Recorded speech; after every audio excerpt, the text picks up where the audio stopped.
నా బిడ్డ సార్ 16 పెట్టినట్ట నా 16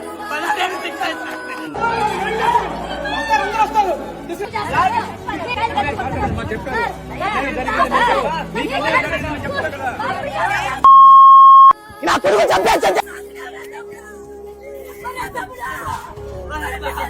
ఫ్రెండ్స్ అయితే ఈ టోల్ ఫ్రీ నంబర్స్ ని మీ ఫోన్లలో ఖచ్చితంగా సేవ్ చేసుకోండి. ఒకవేళ మీ కాలేజ్ మేనేజ్మెంట్ కానీ లేకపోతే ఏదైనా ప్రొఫెసర్ మీకు చదువు మీద ఫీజు మీద మీకు ప్రెషర్ పెడుతుంటే ఈ నంబర్ మీద కాల్ చేసి వాళ్ళ మీద కంప్లైంట్ చేయండి. సూసైడ్ చేసుకోవాల్సిన అవసరం లేదు. స్టూడెంట్ ఈ సంఘటన వచ్చేసి నెల్లూరులోని ఆర్ఎన్ఆర్ కాలేజ్లో జరిగిందంట. ఆ అమ్మాయి కళ్ళు తిరిగి పడిపోయిందని చెప్పేసి పేరెంట్స్కి కాల్ చేసి అసలు హాస్పిటల్ డీటెయిల్స్ కూడా చెప్పలేదు. వాళ్ళు అక్కడ ఇక్కడ వెతికిన తర్వాత ఒక హాస్పిటల్లో ఆ అమ్మాయి చనిపోయిందని చెప్పేసి డాక్టర్ డెడ్ డిక్లేర్ చేసిన తర్వాత కాలేజ్ మేనేజ్మెంట్ ఎంత ఇర్రెస్పాన్సిబుల్గా ఉందో చూడండి.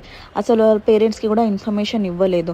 సో ఒకవేళ మీ కాలేజ్ వాళ్ళు ఇట్లాంటి హరాస్మెంట్ మీకు చేస్తున్నారు, అది ఏ విషయంలో అయినా సరే, ఫీజు విషయంలో కానీ లేకపోతే అటెండెన్స్ విషయంలో కానీ ఎట్లాంటి విషయంలోనైనా సరే హరాస్ చేస్తుంటే కంప్లైంట్ చేయండి. Download ShareChat.